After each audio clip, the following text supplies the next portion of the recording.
Hello, everyone. Thank you for joining us for another Learning Lunch hosted by Format Approved.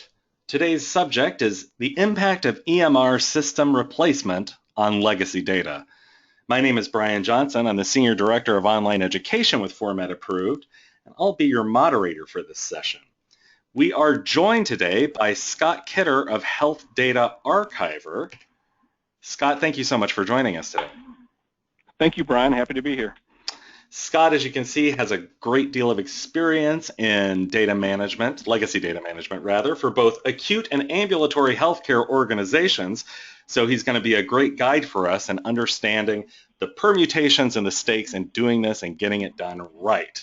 So before we get into today's subject, let's just take a quick look at the questions we're going to cover today. You can look at these, and then of course I'll go over them as we continue through the presentation. While you look at these, I just want to cover a couple of quick housekeeping notes. We always have people ask whether they're going to get the slides. Someone already asked it, and whether they could have access to a recording of this. Rest assured that we'll give you the slides and the recording in a follow-up email. So after the session is complete, you'll get an email from us that has those materials available to you in case you want to share them with anyone, and for those folks who may have missed the live event. In addition to that, we welcome questions for our expert. You can put those questions into the chat area. We usually save those questions until the end of the presentation, just so that we don't interrupt the flow. But sometimes if a question is especially timely, we may interrupt and ask it. If we'll save some time at the end for your questions. If we don't get to all of them, don't worry about it, because we will share those questions with our presenter, and he will be happy to get back to you in writing. All right, so that covers the housekeeping. Let's get to today's subject. Scott, why are healthcare organizations at risk when they replace an EMR or ERP system? And for people who don't know, what's an ERP? An ERP is an enterprise system that would track somebody's accounting and HR activities. And then everybody here probably knows an EMR is electronic medical record system. But today's presentation should apply to really any kind of system that's in use across the healthcare organization. But to answer your question, anybody who's been through a system implementation or replacement can attest to how complicated and time-consuming those projects are.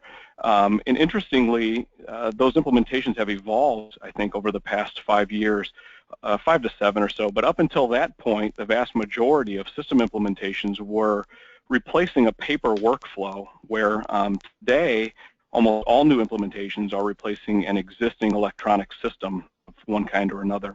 So as difficult as it was to go from a paper process to an electronic process, I would say that the transition from one EMR or ERP to another can even be more complex, largely due to the existence of all of this data that exists in the legacy system and the fact that it must be dealt with.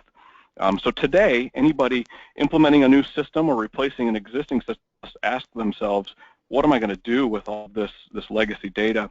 And as they address that question, many of them will initially have the thought, hey, I'm going to convert all of this legacy data from my legacy system over into whatever my new go-forward solution will be. And while that sounds great initially, reality is it's often too expensive and complex, if it's even possible. Some of these systems are so different in their infrastructures that it's not even a possibility. So it should be no surprise that once the IT staff get involved and all the staff get involved in the new implementation and time gets stretched thin, more times than not, these legacy systems simply get shoved or pushed off to the side to be dealt with later.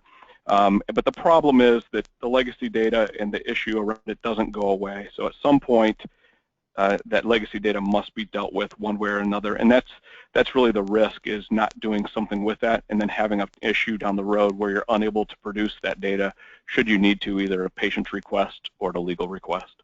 Those are great points, Scott. And the thing that I hear occasionally that almost makes you laugh in despair is sometimes people think that they can just sort of connect the machines and that the data will flow from one into the other.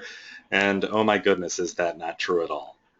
Maybe someday it'll be that easy. Yeah, we hope, but it's certainly not that way today. So this is a great question too, because I do a lot of stuff with HIPAA, and people have a lot of questions around this. What does it take to comply with record retention laws? How long do people need to keep these records? So that's a tough question to answer. First, let me start by saying that, and I hope everybody understands this, but non-compliance is not an option. So I think that's sort of the baseline we need to agree upon. So if, as I mentioned before, if for some reason you're unable to produce records that you were required to retain, the cost and legal consequences of that could be catastrophic to your organization. So, so not complying, not an option. So to answer your question, what does it take to comply is also a complicated thing to answer. Laws will vary by state. Most states require data related to a patient be retained for at least 7 years. But I'd advise everybody to understand what their specific state requirements are at the start. And if it was as easy as that, we could stop there, but unfortunately it's not. There are a lot of other variables that go into that decision. A couple of examples, Medicare and Medicaid, I believe those audits can go back for up to 10 years. You want to retain that data for 10 years. And of course, if you've treated any minors, most states will have rules around minor record retention to be 7 or 10 years beyond the age of maturity. And it even goes deeper if you're involved in any disease registries or research programs, especially if they were government-sponsored, may have their own set of data retention requirements. So it's a tough thing to answer. What I would recommend is understand your state minimum requirements and any other minimum requirements that may apply to you, do a data retention plan and stick to it. The trend that we're seeing today is it's simply not worth the risk of not having it. So most people are going to whatever the longest point in time is, say it's 25 years to accommodate any minors that you may have treated and keep the data for at least that long. And then it often becomes so inexpensive to keep. Many people now are keeping it forever. So. Yeah, that's great. That's exactly what I've heard from other experts, is that at this point, you're really just better off keeping that data. You want it to be secure, but you just don't want to get rid of it because, you know, like you were saying, there's different laws in different states, but even different types of data has to be kept for different lengths of time. So it's very confusing. Yep. So let's do some basics here on what approaches can be taken with data retention. Yeah, so there's really 4 primary approaches, and we'll kind of step through each one of those. And I touched on a couple of them earlier on, but the first one, and again, because it's usually the first one many people think about, is you could convert the data. And on the positive side, it sure would be great. In fact, that would sort of be the utopia if you could have it. All of my legacy systems combined into my go-forward solution. But the reality of it is that it's often, as I mentioned before, it's simply too costly and too time-consuming to get that done. Even if you have the expertise on staff to do that, most of your staff time is going to be focused on developing the go-forward solution rather than getting data out and converting it over to the new solution. So it's certainly an option. However, it can be costly. So what some people will do is convert a subset of the data. So there's probably some gray area in there for that. Secondly, you certainly could maintain the legacy system. We talked about this a little bit earlier as well. So on the positive side, it really requires almost no effort initially, right? And that's why we see this is what most people do initially. Let's just set that old system over here off to the side. People continue to access it, and we'll deal with it later. On the negative side of that solution, over time, it's going to become very costly to keep that system up. Are you going to continue to pay support on that system? What if the system starts to have a failure? And over time, folks are going to not going to be able to invest to the lack of knowledge over time. And in addition to that, you could have difficulty accessing those old systems if you reduce the amount of licenses that you have for that. Thirdly, you could certainly print PDF. Some people will laugh at this, but we do have some folks who will use this as a solution. Certainly low cost, that's if you look at the straight dollars, but from a time perspective, it can be very time consuming to print all of those or save all those results to PDF. Plus, you'll lose some of the discreteness of the data, and it becomes difficult to go and find those results in the future if you do that. But it's certainly an option that we see people evaluate for that. Right, so the problem there is that you just basically have an image and you can't do very much except look at it. That's right, and then it also needs to be stored somewhere, whether that's in a file electronically or printed to paper. You know, it becomes difficult to search for that in the future. All right, well, let's look at the electronic archive then. Yeah, and then the last one here is electronic archive. And while there are some costs involved in setting up an electronic archive, for the most part, those costs should be lower than what it would have otherwise been, certainly to convert all that data, number one, or number two, to keep support active on that legacy system going forward. Obviously, we've hit on a couple of these. A nice thing is you can consolidate multiple systems into a single archive that becomes easy to search. And for your health information management folks, it becomes a single place for them to go to find that legacy data. Is often a nice solution. All right. Well, let's look at a real-life legacy data management case study then. So this is an example. Indiana University Health, they're made up of about 17 hospitals. You can see the stats here, 3,000 plus beds, 175 clinics. So we walked through those 4 examples of methods to store that legacy data, and you can certainly choose any one of those, or you can choose a combination. And in the case of Indiana University Health, that's exactly what they chose, is a combination of that. So to set the stage here, they were transitioning a list of legacy systems on the inpatient side, systems like McKesson, Meditech, CPSI, HSM, all over to Cerner and Lawson. And on the ambulatory side, Allscripts, Greenway, Clinical Work, NextGen, and they chose to convert a subset of data via a continuity of care record, and then consolidate the remainder of the records into an archive. And we can take a look at how that turned out. Oh, did I skip? Nope, that's right. Okay, so let's look then at how the legacy data is typically accessed after it's archived. Yeah, so this will apply to that. And in the case of IU Health, this is exactly what they had done. So what we had done from their legacy system is extracted some high-value data. The challenge is that typically the clinical providers want to have that clinical data at their fingertips in the new system. We already talked about how expensive and complex it is to convert all of that. But in this scenario, we're able to scrape off, if you will, high-value data, problems, medications, allergies. It doesn't have to be all of the records. It can just be an indication that they had a CT scan, they had some sort of radiology result. Deliver that to all of the major EMR systems today have some sort of gateway to receive a continuity of care record, so they can have those at their fingertips in their new solution. And then the remainder of the data, if you go forward one, will still be archived. And even if we scrape off some of that high value data, we're going to archive everything so that you'll always have a complete picture of that archived data. So whether you do the conversion at the top or not, you're always going to have that full archive data available to you if you need that going forward. So this is really interesting, and it does, I think, illustrate a great approach. They want the functionality of the top option, so there's some elements that they really want to be able to use inside their system, but then the health data archiver, the archive of the electronic archive, saves everything else that they might need access to. Is that accurate? That's accurate. And to give you a real-world example, the emergency room is an easy one to use. A patient might present in the emergency room soon after the transition.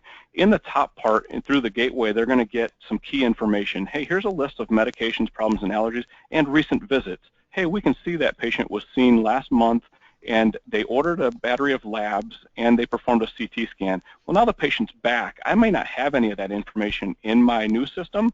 Rather than going blind to look for it the old system, I now know, hey, it's worth my time to go and log into the archive and gather that information that I may need to treat that patient.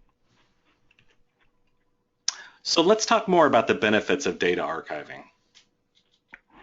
Great. So in most cases, there's a pretty direct cost benefit to archiving. If you're paying support on that legacy system, and that's all, obviously cost is always a driving factor, but if you're paying support, most customers will see a complete return on investment within about 12 to 24 months of terminating that support cost. So a good something to look at is what you're paying in annual support on that system, and the cost of archive should be between 1 to 2 years of that. Obviously, it minimizes risk, eliminating all of the issues that could go on with the legacy system or not being able to access that. It consolidates all of the data from multiple legacy systems into a single archive. The data is retained discreetly and easy to access by the HIM folks or anybody who might need access to that going forward. So what's the typical process then for decommissioning legacy systems? Like when it gets down to the nuts and bolts, how do you actually go about doing this? Good question, and I'll give you a kind of a high-level overview. Go ahead, one. Yep, there you go. We've got storing the data in the archive, quite frankly, is the easy part. The difficult part is getting it out of all legacy systems. So anybody who's interested in archiving should evaluate a vendor who has the ability to go and get that data out of the legacy systems. While some customers have the ability to get it themselves, what we typically find is, even if they have the expertise on staff, that staff is going to be focused on the go-forward solution. So one of the key things to look for is sort of this end-to-end project management, where somebody's not just handing you a set of specifications and saying, hey, if you can go get all of your data in these specs, then we can archive it for you.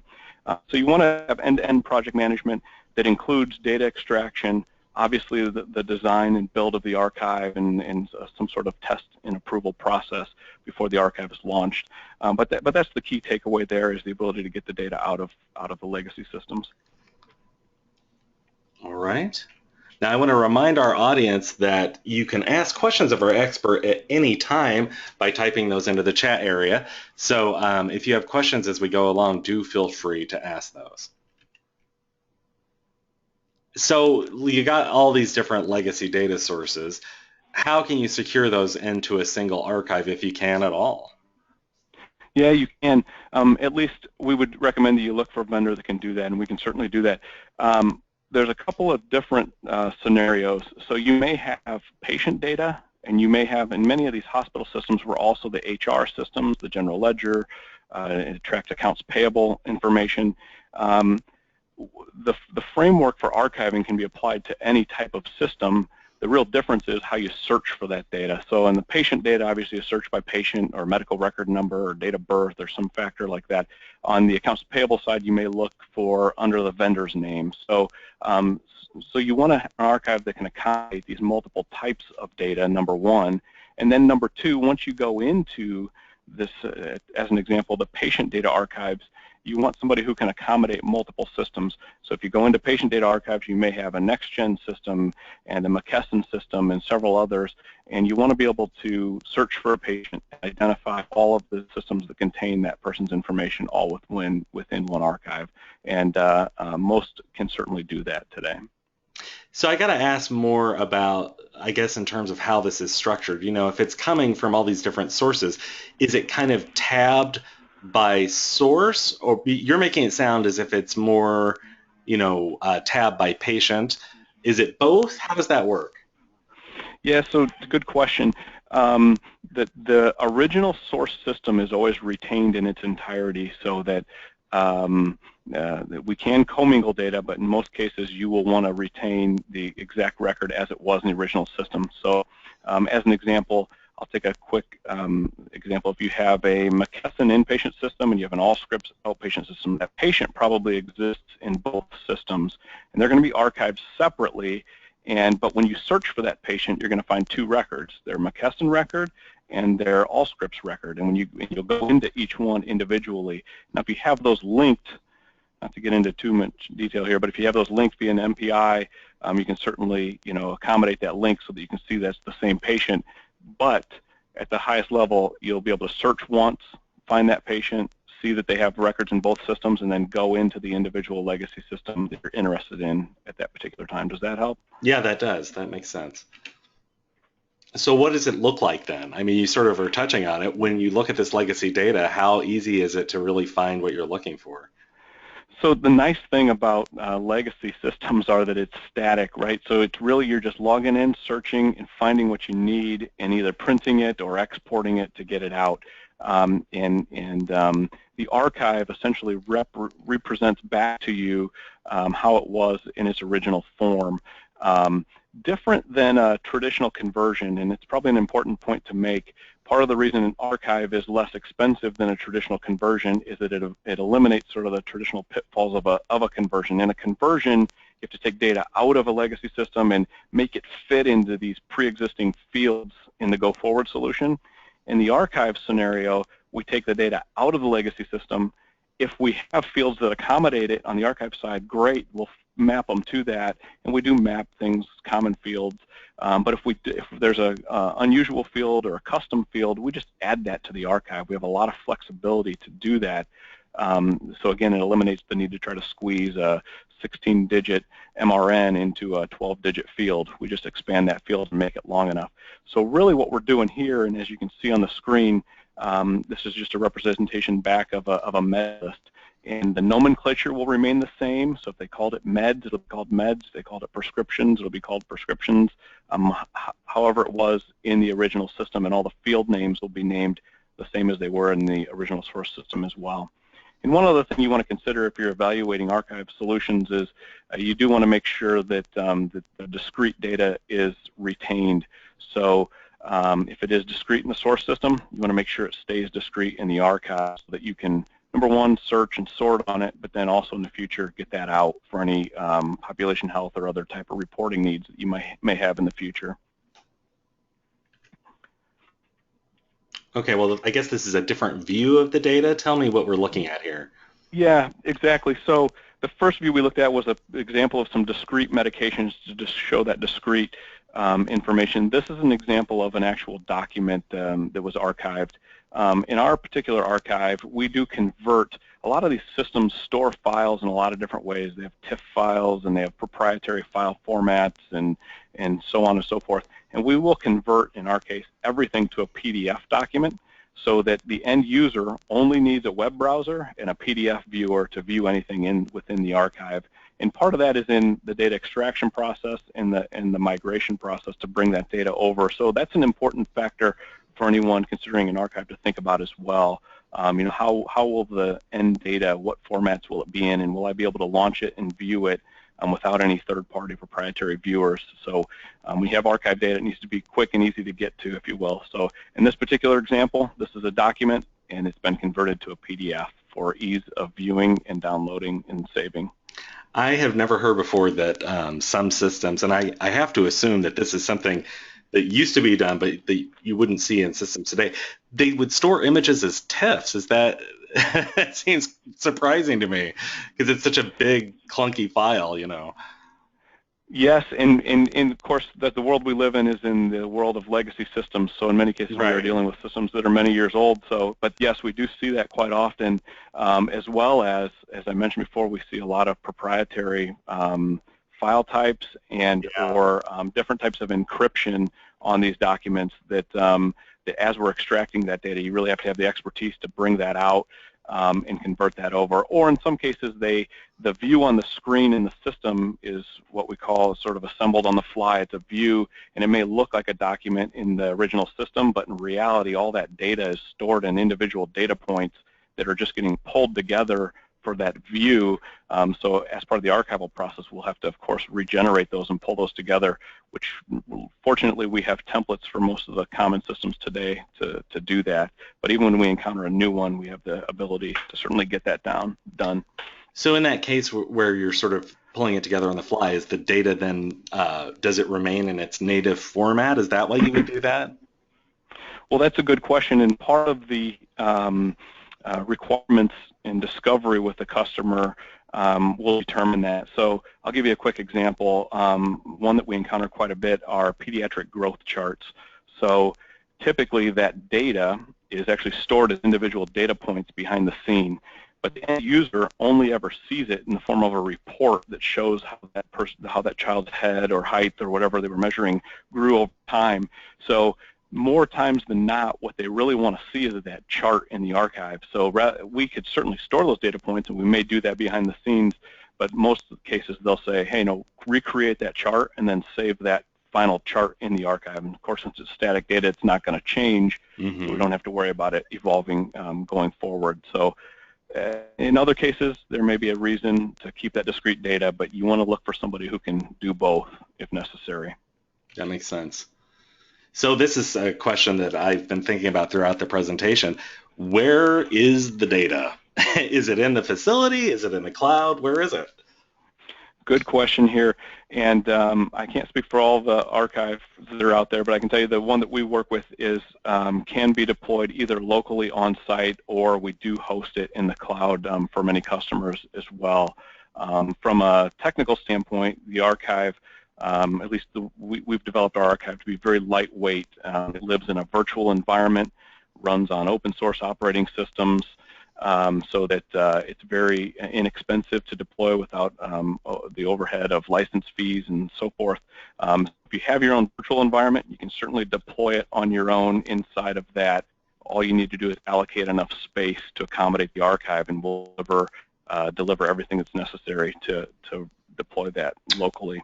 But more and more today, and I'd say this is evolving as well, we're seeing more and more people who are comfortable with hosting in the cloud, and quite honestly, it's a pretty big convenience, especially when they're decommissioning these systems, getting them out of their data center. Last thing a lot of people want to do is bring it back in, even though it's virtualized. They will sort of ask us to take care of that and host it for them. So you have either option there. There's not necessarily a right or wrong answer. It comes down to customer preference, and in some cases, they may have data security rules that may drive that decision as well. That's interesting. You know, I have the most experience with people on the ambulatory side, and there certainly has been a big move of people moving their EHR into the cloud and moving a lot of things into the cloud to the extent that they don't even have a server in their facility anymore. And so then obviously they would, you know, want to use a cloud solution for their data archive as well. That's what we're seeing as well. So a lot of folks who are moving to a cloud-based go-forward solution will then choose to have the archive hosted in the cloud as well for that. And there's obviously some nice advantages there in terms of, you know, meeting HIPAA requirements on data recovery. You know, you can't have just one copy in your facility. If it burns down, you're going to lose all of that data. That's right. That's right. And it should be, if it is deployed locally, it should be part of your backup routine and included in that as well. All right. Well, we've gotten to the end of the presentation, but we have questions from our audience. If you've been saving your questions, go ahead and put them in. You've already got a few people ahead of you in the queue, but we've got plenty of time to address questions. We thank our presenter for making time for your questions. So take advantage of this opportunity to sort of query his expertise. Let's get to our first question, if you don't mind, Scott. Sure. So it says, if the documents have been converted to PDF, are you able to run reports against the data? Reports.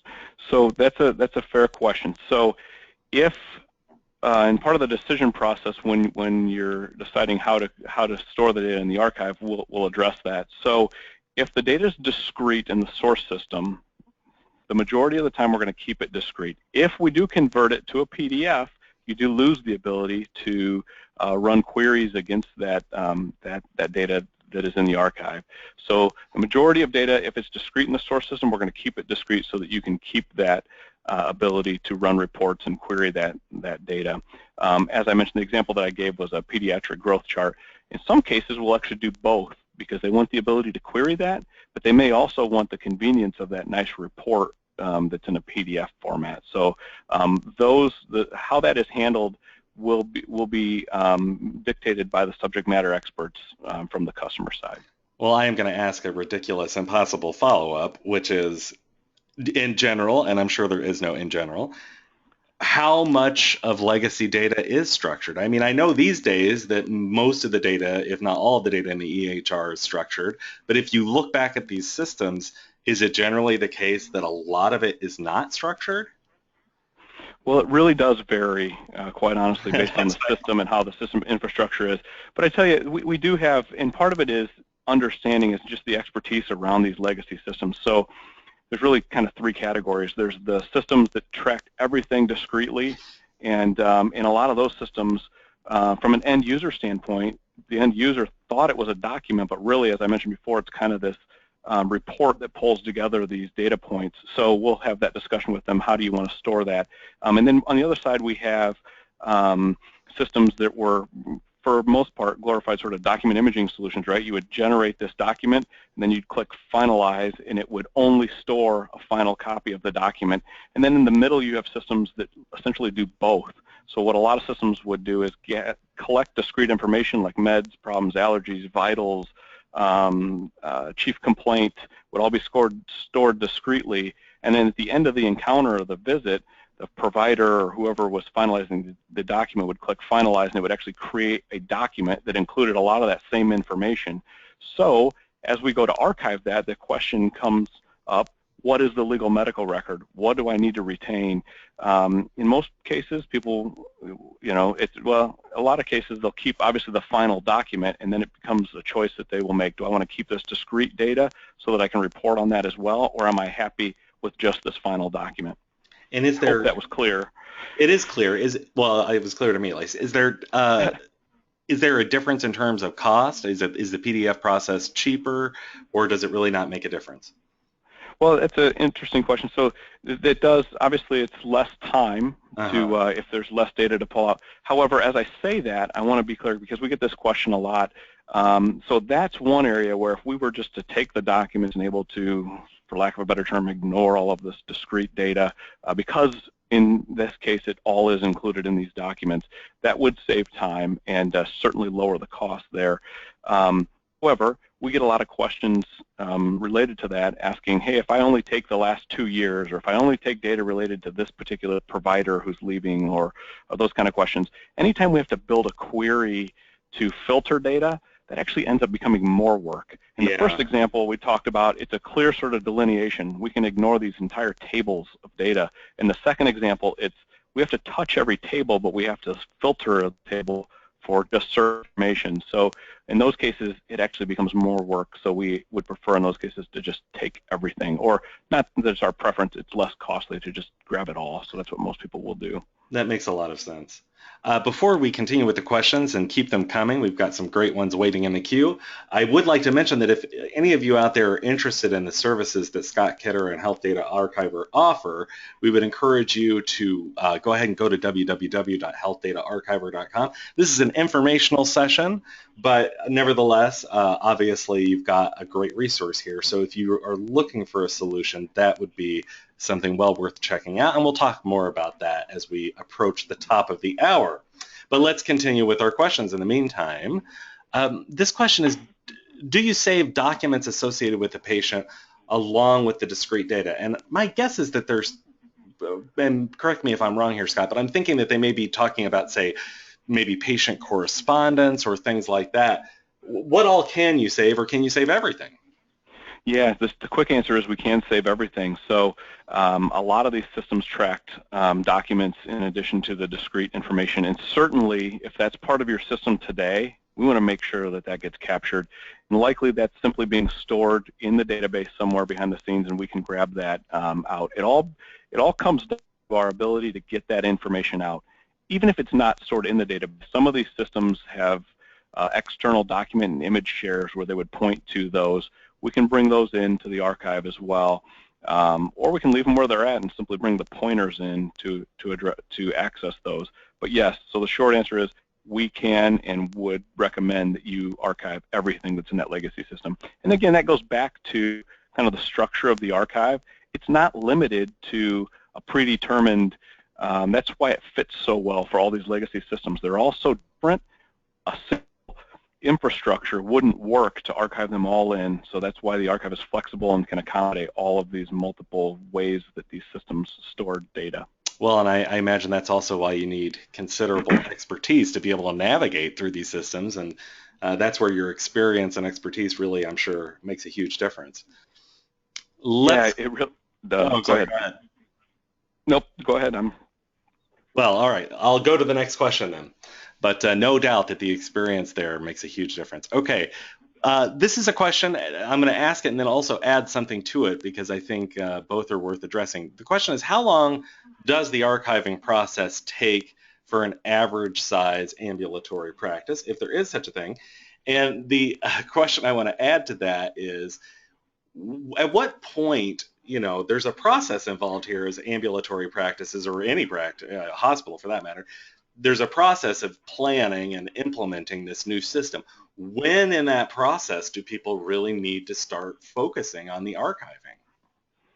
That's good. Two good questions. So on the ambulatory side, projects are typically somewhere between 8 to 16 weeks, depending on the size and complexity of the system. And on the inpatient side, it's a little bit longer, 20 to 24 weeks on the inpatient side. And that's from the date when we pull the data and then we start building the archive until we deliver that and finalized. Now, when to start the process is a good question. the earlier the better in terms of getting the discussion started, because there's a couple of things. Number one, there's usually, if we get involved early on, there's usually a discussion around data conversion as well that we can bring some value to.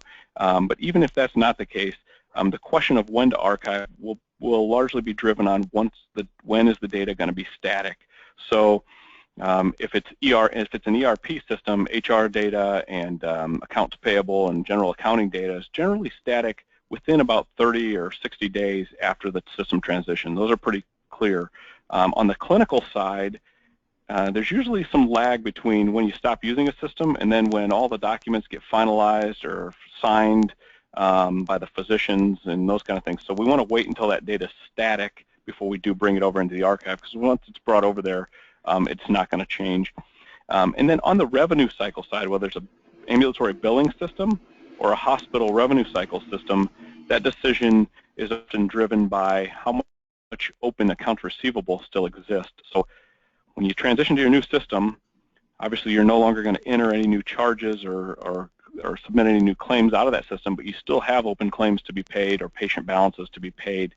So you'll want to continue to work those down out of that legacy system. But typically within about 3 to 6 months or so, it's no longer worth keeping that legacy system alive for that for the balances that remain. And once all of your claims have been paid, and the balance never gets to zero, there's always, of course, some uncollectibles, but they're never going to be collected anyway. So I need a certain point.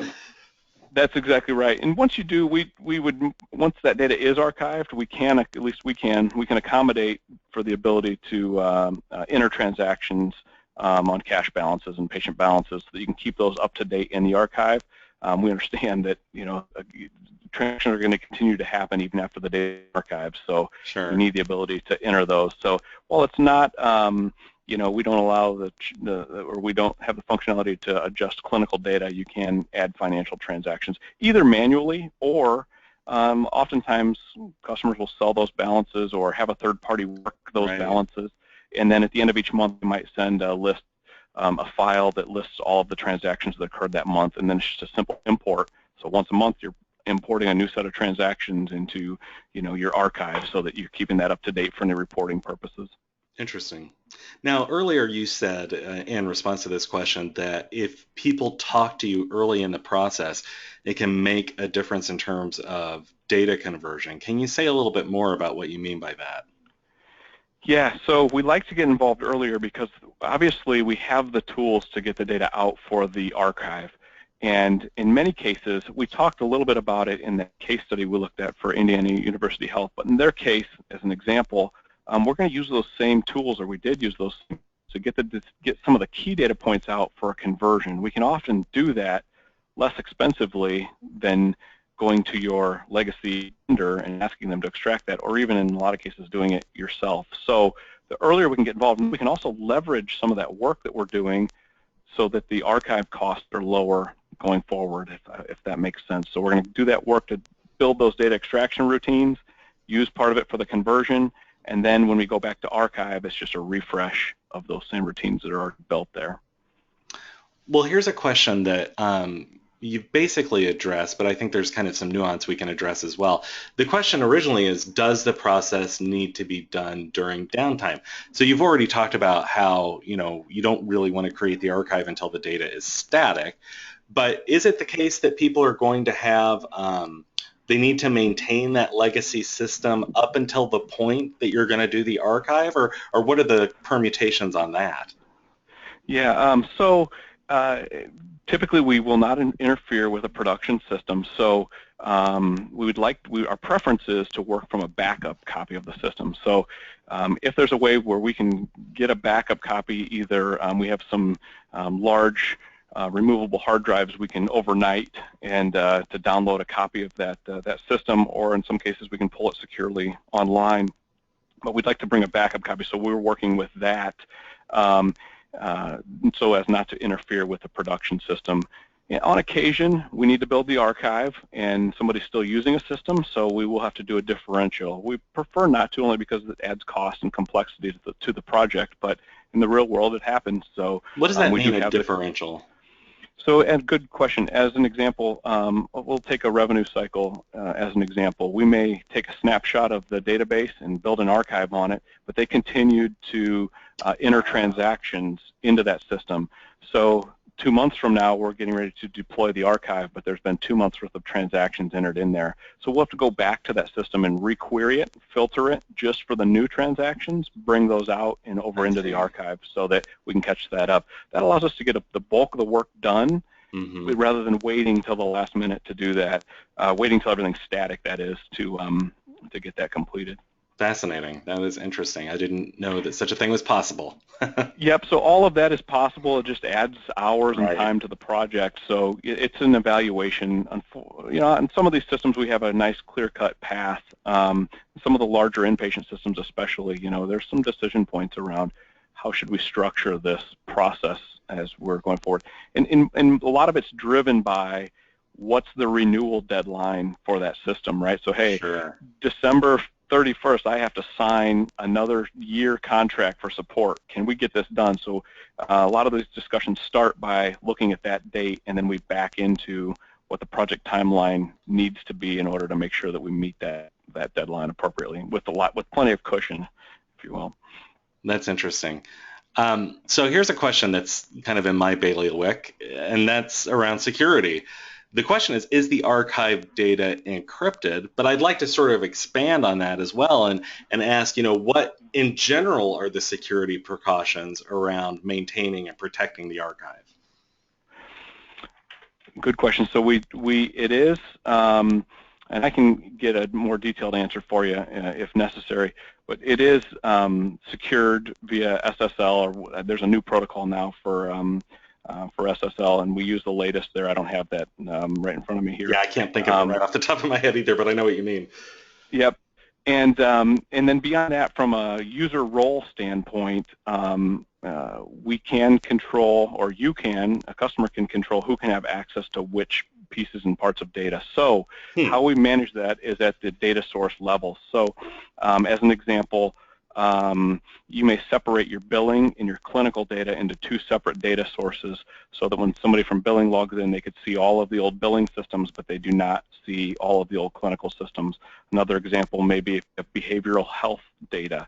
Often you want to keep that into a separate data source, if you will. So and if that patient has behavioral health data, somebody with access to that searches for that patient, they'll see the billing, the clinical, and the behavioral health sections of the archive. Somebody who doesn't won't even see that exists. They'll just see the billing and the clinical. And you can either manage users manually. In other words, you could go in and say, hey, this user should have access to this data source and this user shouldn't. Or, of course, we can integrate with Active Directory where you can drive it off of the existing security groups that you might have there. That's great because, you know, I think in practice a lot of certainly in the ambulatory realm, people just sort of give everyone access to everything, and they're not really supposed to do that. So I'm glad that you have that capability with the archive, and I would urge people to give a little bit more thought to who needs access to what, because it's one of the ways that you can protect yourself from breaches. That's right.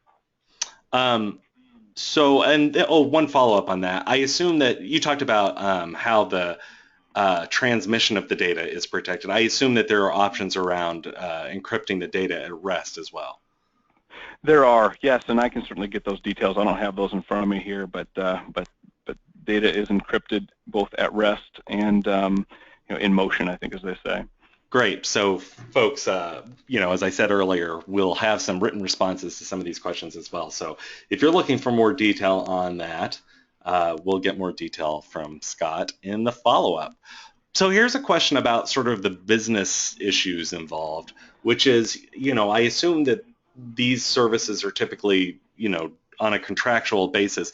What are some thoughts that people need to put in to what are important parameters in those contracts, if that makes sense? Oh, in terms of contract for an archive, yes, that is a good question. One that jumps right out at me is part of the reason this archiving these legacy systems is a challenge is getting to the legacy data. And while Legally, no vendor can keep you from getting to your data. What they can do is charge you a significant amount to get to that. So one of the first things that you should make sure is in your contract is that full access to the data once you have it in the archive. Just because it's in this archive solution, if you need to get it out and get it over into a population health solution, or if you choose to go with a different solution down the road, you should have full access to that and make sure that you have that in your agreement. So you're saying, if we can follow up on that, you're saying, people will sometimes get archives, but then there's maybe a prohibitive cost basis to extracting the archive, or however the proper terminology is? Yeah, whether it's an archive or your future EMR system or your future billing system, I would encourage everybody to understand, if down the line I decide to go in a different direction, how am I going to get my data out, and what's that going to cost me if there is going to be a cost? Because up front is the time to address that.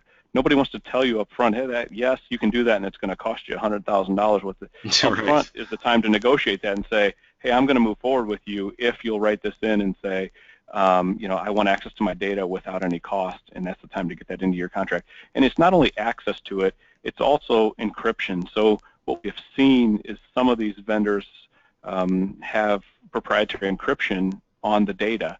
And when it comes to archiving it, we can often get it out, but in order to get to it, we need to unencrypt it.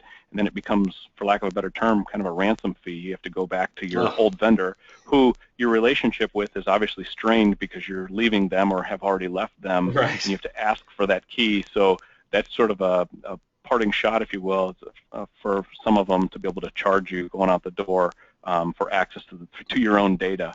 To get that out. Wow, that almost is like ransomware. It's, well, everything's encrypted, so you better pay up or we're not giving you the key. Yep. So the time to address that is up front when you're making that selection. Whether it's an archive, again, I would apply that to any system, an EMR, an ERP, anything. So understand that. Yeah, you do not want those surprises to hit you, because that, I'm sure, would make for a very unhappy day.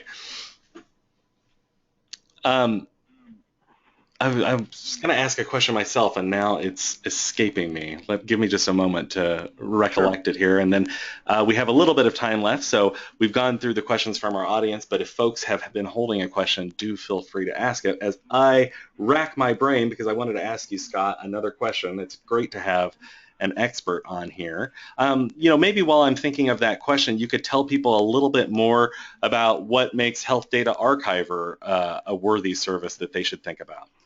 Sure, I would welcome that. So for anyone who's looking for archival services or data conversion services, as I mentioned before, there are a lot of solutions that can simply store data, either in the cloud or give you a container to put that in your own environment. But really, it comes down to the expertise around getting that data out and out of those legacy systems, and that's really where we excel. We have a lot of folks who come from the information exchange world and worked on building interfaces and how to make various systems talk to each other. So we have a lot of expertise in those legacy systems. And along those same lines, while getting the data out and securing it is the focus of today's discussion, and it's all very important, both from a legal perspective and from a patient treatment perspective, we are already thinking about what's next. So storing it is one thing, but how do we put that data to work, if you will? So rather than just have this archive sitting over here behind the scenes that secures all of our data, there's a lot of valuable data in there. So why don't we put that to work for us in terms of when a patient gets admitted at the ER, let's receive a copy of that ADT transaction, wake up the archive and say, hey, I've got data on that patient.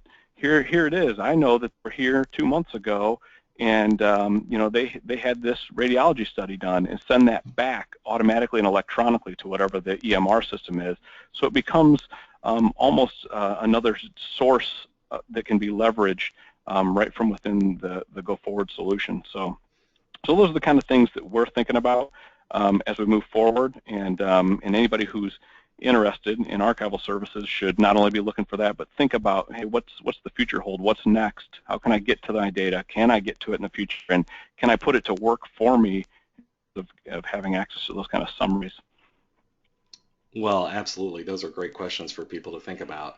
I did think of what the question I was going to ask, and it was that you mentioned in your case study how they converted, or I'm not sure if that's the right word, but with the legacy system, they took the data that they thought was most valuable and converted it into a CDA.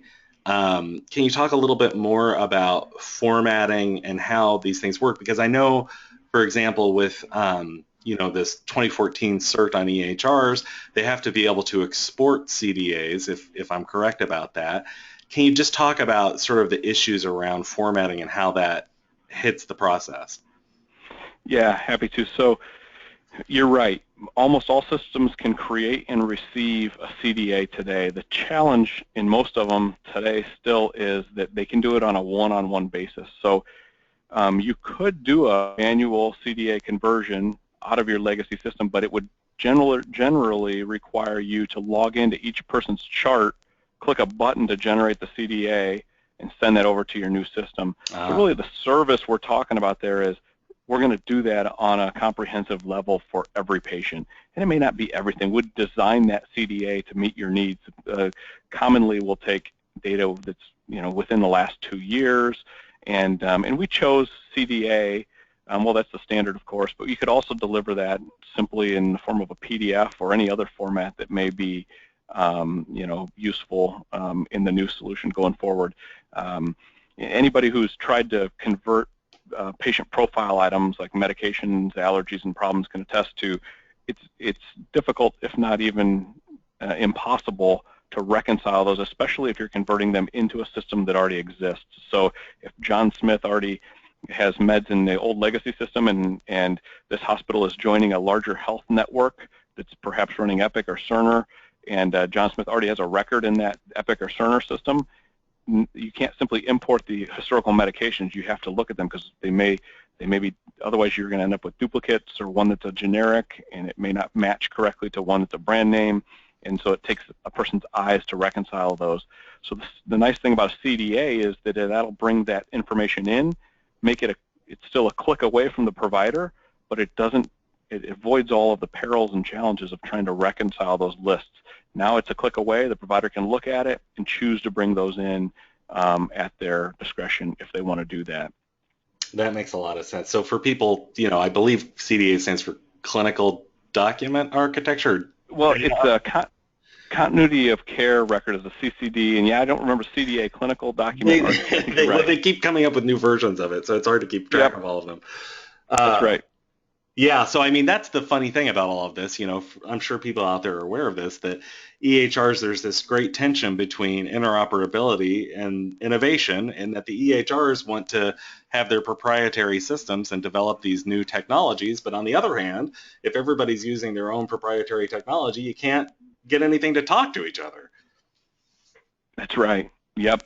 So we're focused not only on storing the data, but we are building an interoperable archive, if you will. Well, and it makes a lot of sense that you have experts with this experience in HIE, because it's kind of HIE by another means, really. It is, yeah. All right, well, it looks like we've answered our audience's questions. We've got a couple of minutes left, but I think we'll just wrap up now. I want to, again, urge people to go to www.healthdataarchiver.com if you're interested in these services and would like to learn more about them. Do look for that follow-up from us, because we're going to send you access to a recording and the slides. So if you found this to be a useful session, and I certainly found it to be very fascinating, do look for that follow-up, because you can share it with your colleagues. Scott, thank you so much for being with us today. It was a great session. I feel like I learned a lot. Great. Thank you, Brian. I really appreciate the opportunity.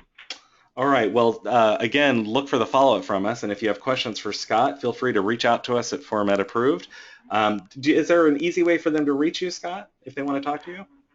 Sure thing. They can reach me. They can, of course, go to healthdataarchiver.com, which is our website, or they can reach me at 574-968-5062, or at S for Scott, and then my last name is Kidder, Kidder, at harmonyhit.com.